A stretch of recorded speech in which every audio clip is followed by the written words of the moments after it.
Welcome to another fishing adventure. Doing a little fishing at this little open sewer here, and let me show you what I'm using for bait. Got to get baits in the water. I already put the hook baits on. Sweet almond boiled feed corn. There's the hook baits right there. 3 kernels of that almond flavored corn on the hair rig. And I'm going to pack the pack bait onto this feeder sinker. This is a mix of 8 cups of oats, 2 cups of sweet feed, a can of corn drained, and a can of cream corn, and some vanilla for a little extra flavor. Smells like corn and vanilla. They're gonna love it. If there are any fish hanging out here in this spot this morning, this bite should happen pretty quick. At little rivers like this, there's either fish here or there aren't. This stuff is gonna stick out like a sore thumb. I mean, look at see those little crumbs that I dropped? That's what the bottom looks like here too. It's going to be either mud or sand like this. Either way, those little bits are going to be easy to find for a fish, and they're going to find this fast. I did throw out a few cattle cubes here right when I got here. I just threw out just a small bit, maybe 4 or 5 little handfuls out in there just to get some scent in the water going downstream. Maybe bring some fish up. But we got 3 rods here. 3 rods fishing a small river like this can be problematic with tangles, so I'm going to spread them out as best as I can. First one's going to go straight down here, real close to the bank down here. And I can tell already that's real shallow straight down here. I bet that's less than a foot of water. That's okay.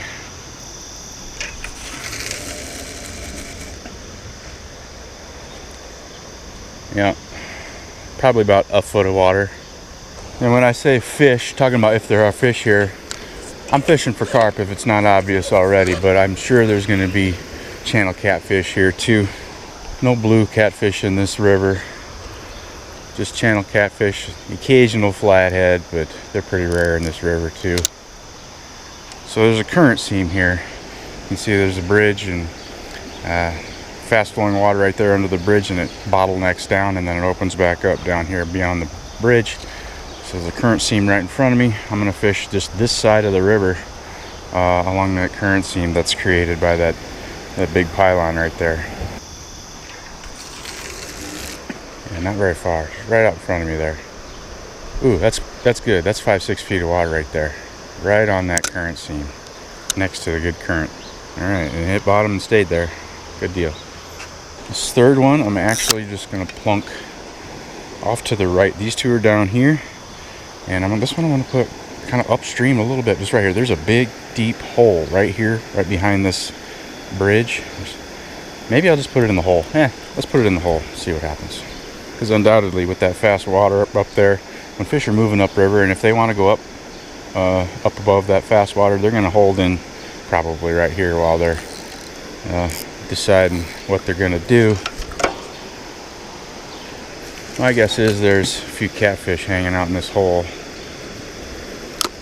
unless some good old boys caught them all or something. There's plenty of forked sticks down here under this bridge.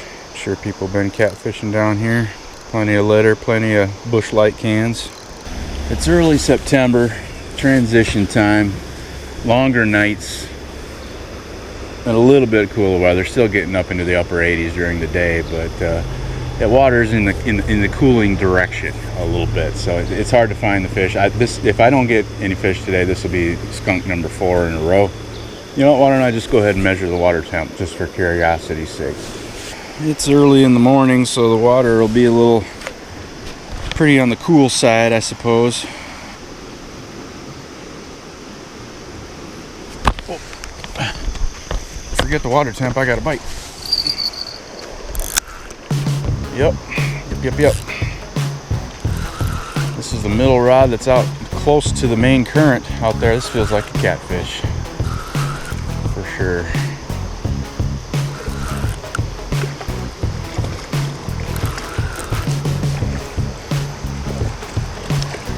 There he is. Let's see if I can get my hook back without bending it out. Oh, I got my corn though. Okay, I guess you can have it. Yeah, pretty nice catfish, good eater size. I don't eat fish out of this river anymore though. Too much human and cow poop flowing down this thing. See ya. Oh, he's going off into the shallows. I don't think that's gonna work out for you there, buddy. Turn downstream. Can you do it? No, he's going the opposite wrong way he should, but he'll figure it out. There you go. Bye-bye. Yeah, what was the flavor I'm using today? Sweet almond. Yeah, I love that scent, the way it smells. Catfish agree, apparently. I didn't bend the hook, pointing it out. Oh yeah, that point is still needle sharp too. It's not surprising that the catfish found that stuff real quick. I don't know how many catfish are hanging out, but we'll find out. It's like a little after 7 and the sun should be up now, but it seems like clouds are gathering, like it's getting darker, not lighter, so I better check the radar here. I looked at the forecast this morning, but I didn't look at the radar. The forecast didn't have any. No rain or T-storms in the forecast at all. Yeah, the water temperature is right at about 70, so I'm sure it was up in the upper 70s a couple weeks ago. It's cooling down. One that I just casted out. Small, whatever it is. Probably another catfish. Oh, it was definitely a catfish. Just right there in the shallows. A little 1 pounder. Uh-oh, there's something out of the hole. Something right out of the hole. That's definitely a catfish as well. Catching catfish this morning, folks. Haven't used the net yet. Yeah, that's another nice catfish. Get in here. I don't really want the catfish slime on my net. Contrary to popular belief, in my experience, catfish are much more slimy than carp are. Carp are slimy too, but catfish are more. Especially blue catfish, I think, are even more. So yeah, I guess my skunk streak is broken. I mean, or is it? I guess it can be interpreted a couple different ways, right? Just caught a couple fish, but they were not the target species. So target species skunk is still on. I don't know. I'm saying this is not a skunk trip though, because I'm having some fun catching a few fish, so that's not skunk. Right back down where it just was.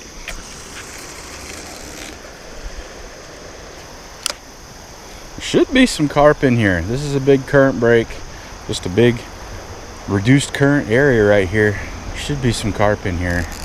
Reduced current is the #1 thing that I look for on the river when I'm trying to look for carp fishing spots. The main places where they like to spend a lot of their time, current breaks and the eddies and places out of the main current. I think I'm getting a bite on that middle rod. I see a little tappa there. That might be a buffalo bite. There's buffalo in this river. Might be a buffalo bite. Let's see. Yeah, there's something on here. Or it might have just been some junk collected on my line, I guess. Oh, no hook bait. Something was working on it. Yeah, something picked the hook bait off. That's interesting. Could be a turtle. Probably a turtle. Lots of soft shell turtles in this river. Fish with cut bait. Trying for catfish with cut bait in this river, you're going to catch more turtles than catfish most likely. That's been my experience. Fishing with vegetable matter like this, it's the best way that I know of to avoid the meat eaters, but they'll still eat the corn sometimes. I think I saw a video one time where somebody caught a big muskie on a carp rig and some corn like this. And I've caught bass on this rig quite a few times, largemouth bass. Not really when it's sitting there on the bottom, but usually when I pick it up to reel it in to check it, as I'm reeling it in, it'll get hit because it's moving through the water, because bass will pretty much try to eat anything that moves.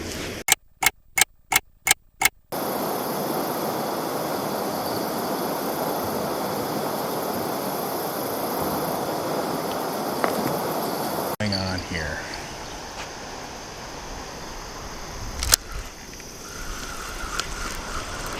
Something keeps messing with this one. I don't know what it is. It's something too small to get hooked. The hook bait's getting messed with. I'm gonna cast to a different spot. I assume it's a turtle. It's been about, I don't know, 15-20 minutes without a bite. I'm gonna put this back out in a different spot, and yeah, I'll go look around on the riverbank, see what kind of relics I can find. I see a few things that might be interesting. This is probably the most interesting thing that I see so far right away is bone. Wash it off. What kind of bone is it? I don't know. Kind of looks like a spinal vertebral piece that's maybe all busted up and got crushed before. It looks old. When they get dark like this, it's pretty old. Probably a piece of a cow or a pig would be my guess, who knows. I find bison bones quite often in this river though. Could be an old bison bone. I'll just leave that right there for somebody else to find. There's the relics of a caveman campsite there. Let's see. What were they eating? Some chips and what's this thing? Fuel injector cleaner. Neat. So yeah, they probably used the fuel injector cleaner to start their little messy fire here. That's neat. Cavemen are so interesting. Here's a stick.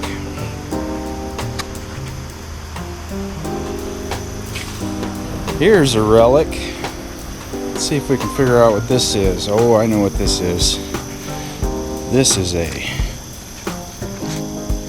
part of a chair sticking up out of the mud.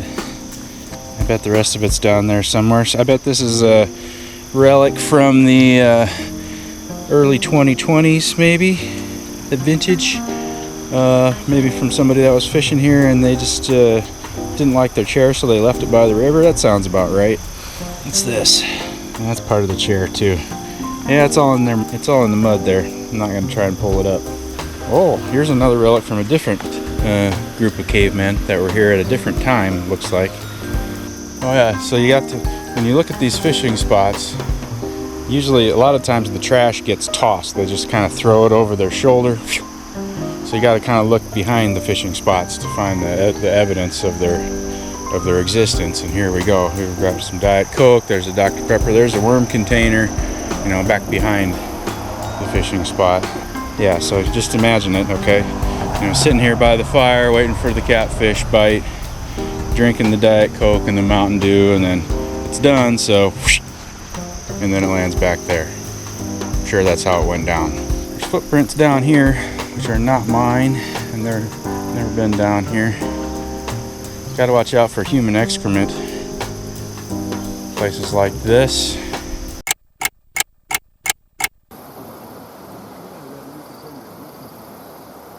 And the shallow bait. Yeah. Been a while. Another little flipper. Yeah, little polka dots. See ya. It's not harvest time quite yet, so there shouldn't be any big like grain spills or anything that the carp would be attracted to. They should just be roaming around foraging for wild stuff. Water's pretty low in most places in these little streams right now, so I would think that they wouldn't be up in the little tiny creeks and stuff, because the little tiny creeks have like 6 inches of water in them. I don't know where the carp are at today. Well, I just reeled in the middle rod again. They kept getting picked at, and it's got no hook bait again. Something keeps stealing the hook bait in that spot, so I'm not going to do that anymore. Can't be having a rig sitting out there with no hook bait on it. That's just not going to happen. So I think what I'm going to do is try to cast over to the other side of the river. So on the other side of the river, there's a similar situation there. There's a current break over there too. The slack water is a little bit farther downstream than right here, so I'm gonna have to cast down and just to the left of that big dead tree over there. I don't know if it's gonna work. I got a feeling it's not. It's because my line is going to be going through the current. My bait won't be in the current, but my line will be going through, and I got a feeling it's just going to pull on my line and just drag it downstream. But I'm going to give it a try because I'm not interested in feeding that turtle anymore.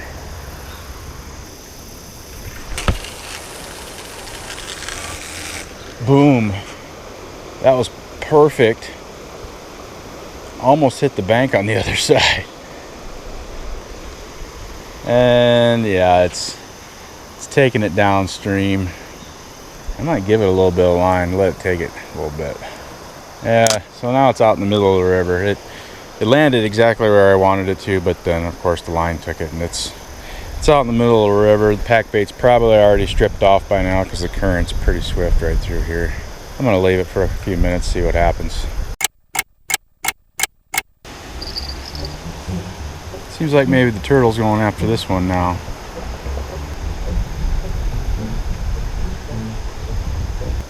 I'm gonna give it a little bit of line here.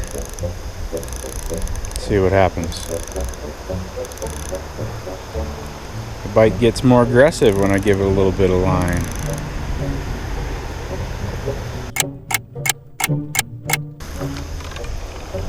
Yeah, well, whatever that was, got me into something now. Probably wrapped around a tree branch or something. Shouldn't have gave slack in the line. That was probably dumb, but I'm just getting kind of desperate here because I'm just getting pecked to death. Okay, grab a spool, take a walk. 20-pound mono. Takes more than 20 pounds to break it though. Well, it didn't break my line. I got something that's heavy. Maybe it's a gold bar. Oh, what was that? Oh, it's somebody else's line. Okay. Well, this will be interesting, I guess. Right now I'm getting a bite of my other rod though. Over in the hole here. Yeah. False alarm there. Turtle Town. Alright, let's see what we got on this other line here. I'm going to get mine out of the equation here. I'm pulling the other line and see what's... Maybe there's a fish on the other line. I've done that before. I've caught some random line and there's a fish on it. I don't know, this is like, looks like maybe 15-pound mono or something. We got a stick there on this end. It's tied around the stick. I wonder if this is like supposed to be like a bank pole that somebody threw out and never retrieved or something. I found those too. People put bank lines out onto a stake or even tie them to a bridge, throw them off the bridge and then never... Well, it's one of those catfish deals. One of those stink bait rigs. Okay, well, I got some garbage to bring home with me, I guess. This is not unusual for river fishing around here. Spend most of your time dealing with catfish and snags. That's not unusual at all. Better check that hook. Seems like something damaged my hair rig or something. It's coming unraveled. Guess I'll have to replace that. For those of you that are new here, here's how I replace my hooks when I need to. This is a bolt rig and it slides up and down the line and it's kind of held in place with this little sinker stop there, but I just take this and just slide it up the line out of the way and I just leave all that stuff on the line and I just cut the main line right above the swivel there. Here's the old hook and the swivel, and I'll just put that right in here and throw away when I get home. And then I keep my new hook links all tied up and ready right here on this piece of foam. Just grab one. And that's the hook link right there. Just a little swivel, a little 2 inches of line, and a hair rig. And all I have to do is tie one knot, just the main line, onto this swivel here. And for that knot, I like to tie a clinch knot, known in Europe as a blood knot, I believe. Boom, clinch knot. And then I just slide the sinker back down up against that swivel, and I'm ready to bait up and fish again. Oh, that was startling. Yeah, okay, good. Ooh, I think this might be a carp. Oh yeah, I think this might be a carp.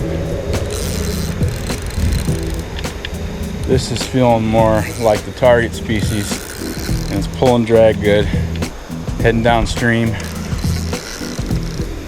Gotta relax here, don't want to rip the hook out of his mouth, get too excited. I also got to put a good amount of force on him to keep him out of that main current.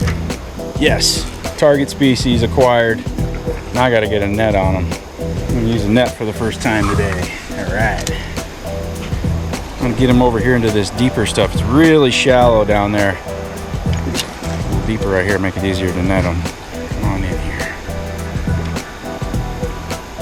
Yes. Bam. Skunk streak officially over for sure now, 100%. Yeah, success. Little bitty fish.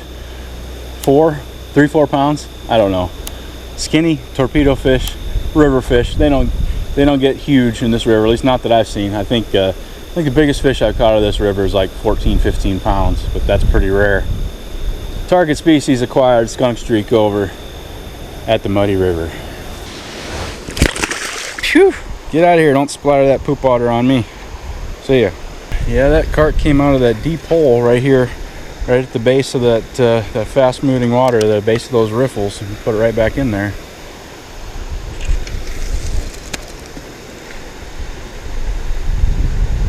When I say deep, that's maybe 7 or 8 feet deep there. That's really deep for this river.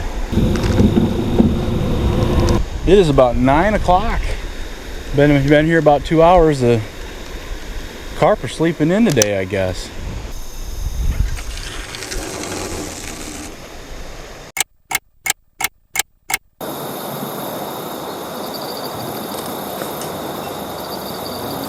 Oh, yeah, fish on. Again? Fish on and then tangled again, or snagged again. That was a solid fish on too.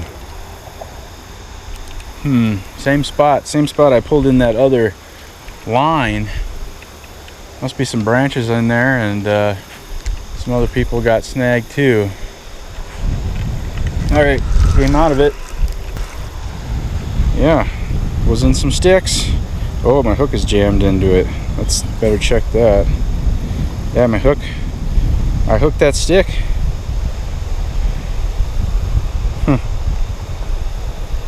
Oh yeah, still good. Ouch! Yes. There is some rain approaching. Nothing like severe, but it's rain, so getting dark off to the south, and it's coming this way. Not scary dark though, just kind of rain dark. Well, I'll give it a little more time. Not too far from the truck, so I can pick up pretty quick if I need to.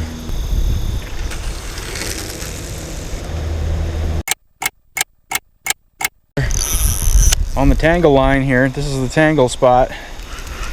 Lost 2 fish and tangled twice. Let's see if I can pull out a fish this time. Feels good. Feels carpy. And he's swimming out in... No! At least I didn't get tangled, I guess.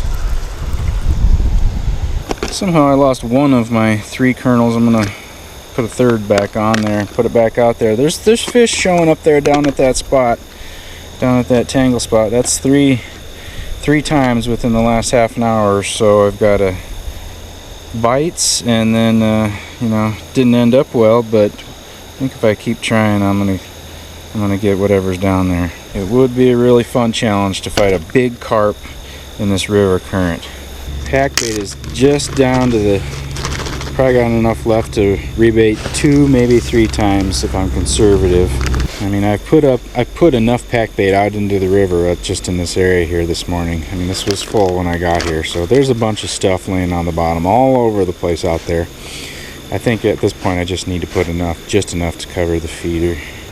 All right, here's the deal. If I can catch one more carp, if the river will give me one more carp, then I'll go up to the truck and get more and make some more pack bait and stay here and fish at least until the rain comes. Oh. All right, must have heard me. This one started taking off. Yes. Oh, it's tangled again. Why does this happen every time? I don't understand it. Well, same deal. Fish on and then tangled. I'm gonna walk down the bank a little bit, chase it, pull from a different angle or something. Keep doing the same thing over and over again and expecting a different result. It's the definition of insanity. I gotta try something different here. I'm gonna fall in the river here if I go any farther. This is slick mud there and steep.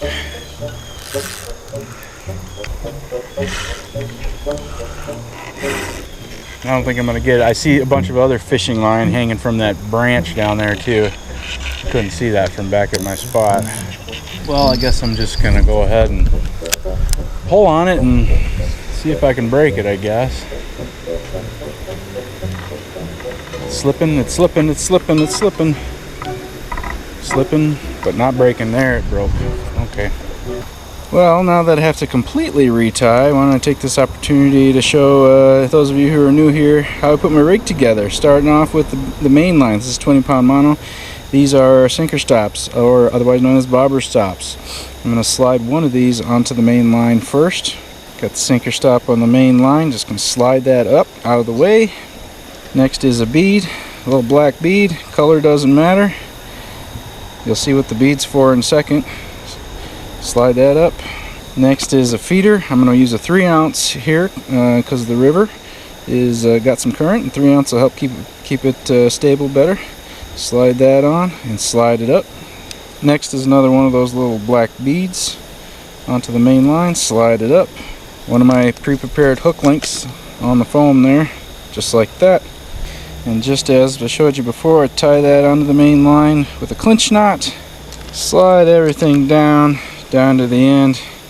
That's the rig right there. I have a video specifically about this rig that talks about all the components and why I set it up the way I do and stuff. I'm not going to explain that here right now. After you're done watching this video, look in the description. I'll put a link in there. You can watch the video about why this rig is the way it is and how it works. Alright, well that's pretty much it for the pack bait. What was the deal? One more carp and then I'll make some more bait, unless it's raining. The other two baits are out, and cast this out and see what happens. This empty pack bait bag will make the perfect garbage bag for all this line that I pulled in earlier.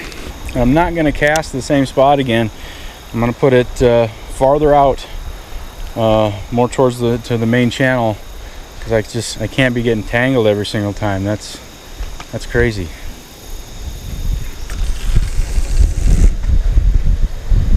I suppose if I'm going to be taking some trash home, might as well come pick up after these cavemen here a little bit. These slobs. Fuel injector cleaner. Bush Light lime. Barf. Diet Coke. Barf. Dr. Pepper. Barf. I'm not sure which one I'd rather drink, the fuel injector cleaner or the Bush Light lime. What do you think?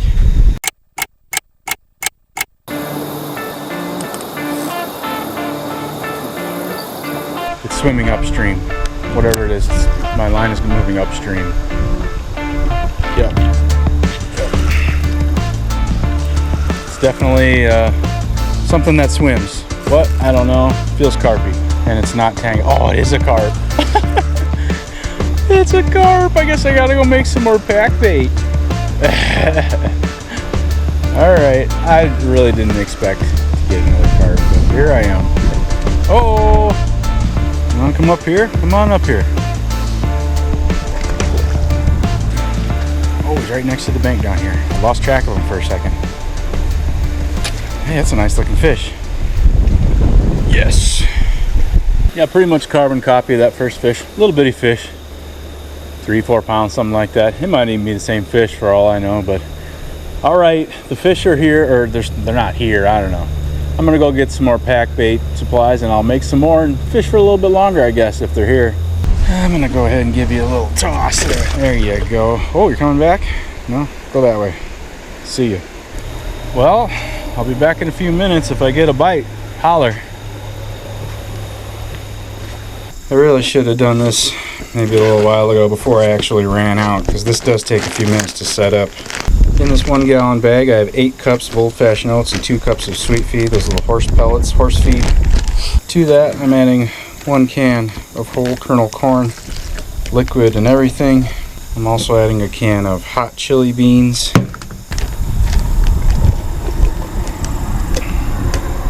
And that's it. That's plenty. This recipe works with pretty much any kind of canned stuff. That's what I like to use because it just stores forever and transports easily. Canned stuff, canned fruit, canned vegetables, canned corn, canned beans, pie filling, pineapple, peaches, pears, all that stuff. They like it all. Obviously, you could do this in a bucket. I like doing it in a bag because the bag, I could pack it in my tackle bag and pack it to go easily. Well, I can't tell yet if either of my lines have been messed with. No, I guess they're both tight. Okay. This back gate's gonna have to, I don't know, it's gonna have to rest for about 10 minutes before it'll stay packed. Those oats need to absorb some stuff for about 10 minutes or so before they'll be sticky enough to stay on the feeder. In the meantime, I'll get this line baited back up with the hook bait. Those rain clouds seem to be moving really slow across the countryside, so I've got some time yet, I think. Hopefully they'll just fizzle out before they even get here. That would be nice. There's something I don't mention very often. Those of you who tie your own, or if you buy the hair eggs from me or whatever, like, I make them a certain length and it's approximate, but you can adjust it if you want to use a smaller bait or have the bait closer or farther away from the hook. What I do to adjust it is if I want it closer to the hook, I'll just wrap it around the shank of the hook like once. See, it brings it like, you know, a 1/16 of an inch closer to the hook, and you can keep doing that and bring it all the way up to the hook, and vice versa if you want, you know. So it's kind of adjustable there. You could wrap it one way or the other. I don't show that much on the videos, so I thought I'd just mention it real quick. How much of a difference does that actually make? Well, I don't think there's any way to know for sure. Might not matter at all. As you can see, this bait is still very loose and wet. Doesn't want to. It sticks together a little bit. Good enough. I'm gonna put some on and chuck it out anyway, because even just having only a hook bait laying there on the bottom is better chances of catching a fish than having it sitting here on the bank. I'm gonna just pack it on there as tight as I can get it and chuck it out there. It's probably gonna explode when it hits the surface of the water and scatter everywhere, but that's okay.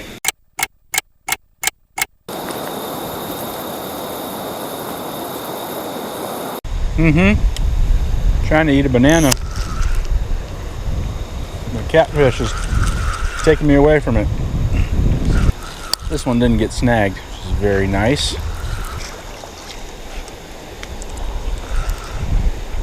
Oh, he got off.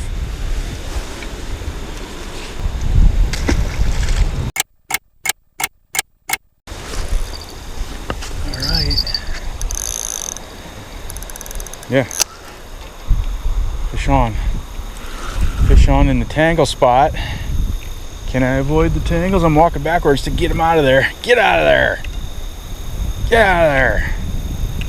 Oh, jump, broke the surface. Oh, he got in it. Son of a gun.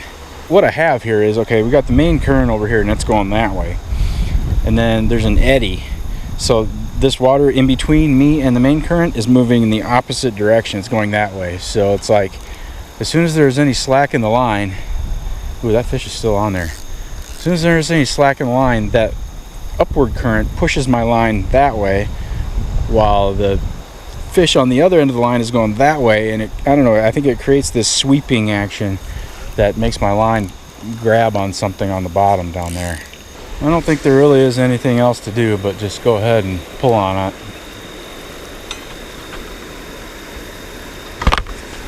Okay, that's the second rig I've lost there at that spot today.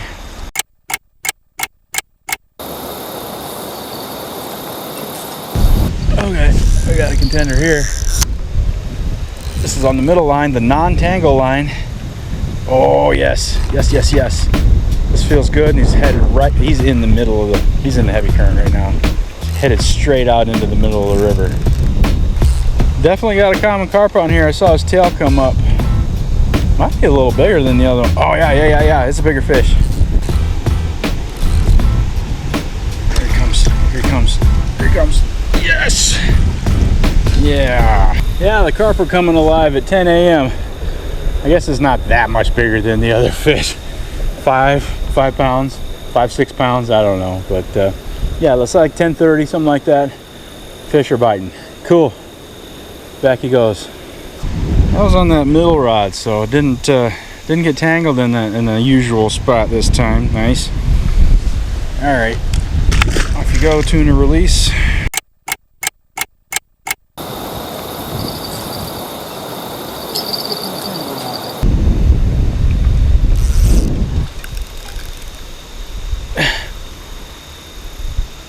I gotta keep the line tight. Put pressure on them. Oh, whatever it was splashed up on the surface. I was just horsing to get him up, hoping he would swim out, but he didn't. And yeah, I ripped it out. Didn't get tangled. Yeah, I was just horsing that fish because I just needed him to get away from that tangle. I guess it's better than losing the fish and not the rig, at least. Last 2 times I lost both the fish and the rig.